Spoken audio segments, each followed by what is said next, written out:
Hello everyone, स्वागत है आप सभी का आज की एक और नई वीडियो में। आज यहाँ पर मैं आपके लिए लेकर आ चुकी हूँ कक्षा 8वीं विषय विज्ञान वार्षिक परीक्षा का पेपर। इस वीडियो में हम वार्षिक परीक्षा पेपर के सभी प्रश्नों को देखने वाले हैं, तो सभी प्रश्नों को ध्यान से देखें। चैनल पर पहली बार आए तो सब्सक्राइब ज़रूर करें, जिससे इसके बाद के पेपर की जो भी इम्पोर्टेंट वीडियो होंगी वो सबसे पहले आप ही को मिलेगी।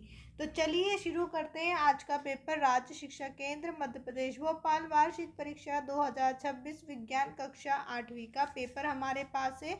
सभी क्वेश्चनों को हम ध्यान से देखेंगे। सबसे पहले आपको बहुविकल्पी प्रश्न दिए गए, 1 नंबर वाले प्रश्न हैं। यहाँ पर आपको 1 नंबर वाले प्रश्न, 2 नंबर वाले, 3 और 5 नंबर वाले सभी प्रश्न मिलेंगे। और साथ में इस वीडियो में हम चित्र भी देखेंगे जो आपसे वार्षिक परीक्षा में पूछा गया है। तो सभी प्रश्नों को और सभी चित्रों को ध्यान से देखिएगा। सबसे पहले प्रश्न है, गेहूं, चना तथा मटर की फसल उगाने की समय अवधि है। आपसे यहाँ पर पूछा गया है गेहूं, चना, मटर की फसल कब उगाना चाहिए। ऑप्शन यहाँ पर आपको दिए गए हैं। सही ऑप्शन है अक्टूबर से मार्च तक। इसके बाद प्रश्न नंबर दूसरा है, भवन को आकाशीय बिजली से बचने के लिए तड़ित छड़ कहाँ पर लगी होती है। जो हमारे मकान बने होते हैं, मकान में हम तड़ित एक इस प्रकार से एक डंडा लगाते हैं। किसके लिए लगाते हैं? वो तड़ित ये बिजली से बचाने के लिए। तो वो कहाँ पर लगाते हैं? इमारत के पीछे, इमारत के सामने, इमारत के शीर्ष पर। आपको लिखना है इमारत के शीर्ष पर। नंबर 3 है, निम्नलिखित में से फसल के साथ उगे अवांछित पौधे को क्या कहते हैं। जो भी हमारी खेती में फसल होती है उसके साथ कुछ ऐसे पौधे लग जाते हैं, ऐसे पेड़ लगते हैं जिनकी हमें कभी ज़रूरत नहीं होती, उसे हम कहते हैं खरपतवार। ऑप्शन सी पर आपको टिक करना है, खरपतवार। इसके बाद नंबर 4 है, ईंधन की ऊष्मा को किस मात्रक द्वारा प्रदर्शित किया जाता है। तो ईंधन की ऊष्मा की मात्रा को किलो जूल प्रति किलोग्राम से प्रदर्शित किया जाता है। नंबर 5 है, निम्नलिखित में से किसके कारण सुनामी नहीं आती है। सुनामी किसके कारण नहीं आती? तड़ित के कारण। ऑप्शन डी आपका सही उत्तर है। उसके बाद रिक्त स्थान आपको यहाँ पर दिए गए हैं, 6 से लेकर 10 तक रिक्त स्थान है। हर एक रिक्त स्थान में 1 नंबर मिलेगा। नंबर 6 में है, ईंधन के अपूर्ण दहन से विषैली गैस बनती है। ईंधन के अपूर्ण दहन से कौन सी विषैली गैस बनती है? ऑप्शन उत्तर आपका रहेगा कार्बन मोनोऑक्साइड। नंबर 7 है, पृथ्वी की सबसे ऊपरी परत को कहते हैं। पृथ्वी की सबसे ऊपरी परत कहलाती है भूपर्पटी।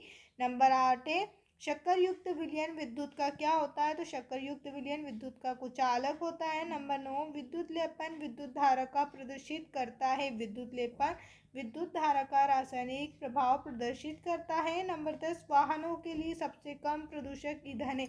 वाहनों के लिए सबसे कम प्रदूषक ईंधन है CNG।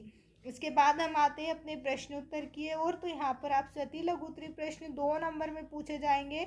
नंबर 11 है, भंडार क्या है, इसके 2 उपयोग बताएं। भंडार आपको बता देना है जहाँ पर हम सभी हमारे खाद्य पदार्थों को सुरक्षित रखते हैं, साफ रखते हैं, उसे हम भंडार कहते हैं। इसके उपयोग आपको बताना है। जहां उत्पादित वस्तुओं, कच्चे माल या अन्य सामग्री को वैज्ञानिक ढंग से सुरक्षित, व्यवस्थित और संरक्षित रखा जाता है। कैसे सुरक्षित, व्यवस्थित और संरक्षित रखा जाता है? ताकि भविष्य में उनकी आपूर्ति सुनिश्चित की जा सके। भंडार के उपयोग माल की सुरक्षा और संचय, मांग और आपूर्ति में संतुलन। इसके बाद है प्रश्न नंबर 12, जीवाश्म ईंधन किसे कहते हैं। यहाँ पर आपसे जीवाश्म ईंधन के बारे में पूछा है।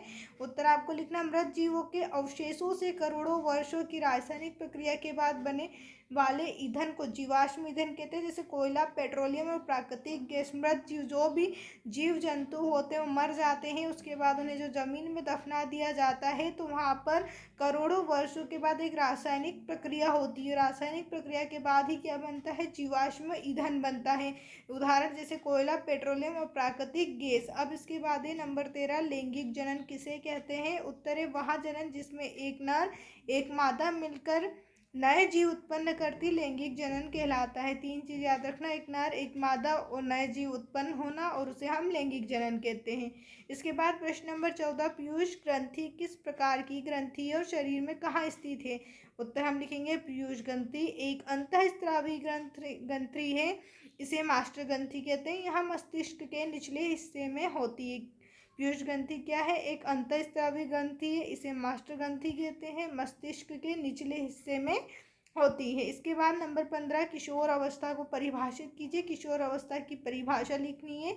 जीवन काल की वह अवधि जब शरीर में ऐसे परिवर्तन होते हैं जिसके परिणाम स्वरूप जनन परिपक्वता आती है, किशोर अवस्था कहलाती है।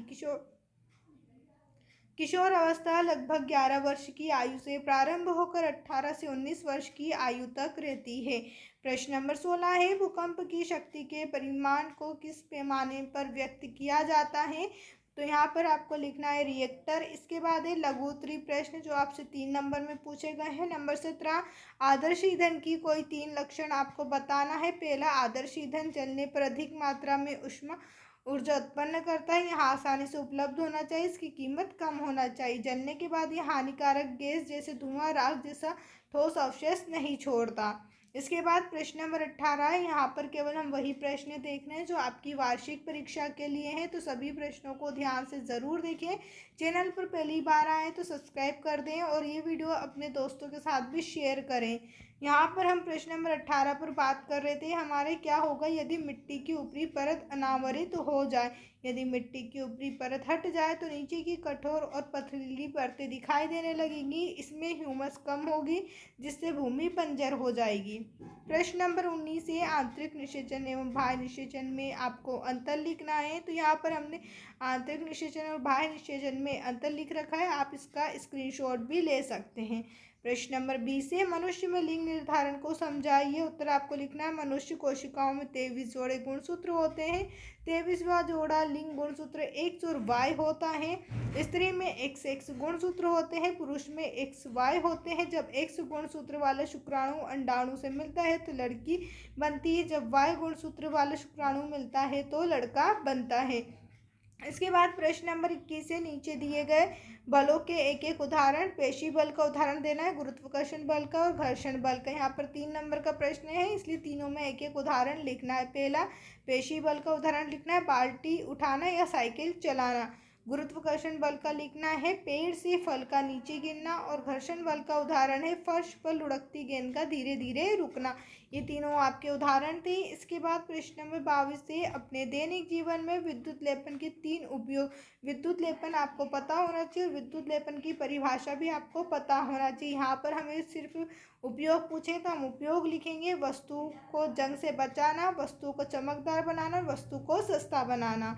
इसके बाद दीर्घोत्तरीय प्रश्न है, 5 नंबर वाले प्रश्न है। नंबर 23वां है, जीवाणु मिट्टी की उर्वरता को बढ़ाने में किस प्रकार सहायक हैं। उत्तर आपको लिखना है, राइजोबियम जीवाणु लेग्यूम पौधों की जड़ों पर स्थित ग्रंथिकाओं में पाए हैं। ये वायुमंडलीय नाइट्रोजन मिट्टी से स्थिर कर मिट्टी की उर्वरता में वृद्धि करते हैं तथा मिट्टी में उपस्थित कुछ जीवाणु और नीले हरे शैवाल नाइट्रोजन को स्थिर करके यौगिक में बदल देते हैं, जिसका उपयोग पौधे कर लेते हैं। इसके अलावा अपघटक जीवाणु मृत पौधे तथा जंतु के अवशेषों को अपघटित कर मिट्टी की उर्वरता को बढ़ाते हैं।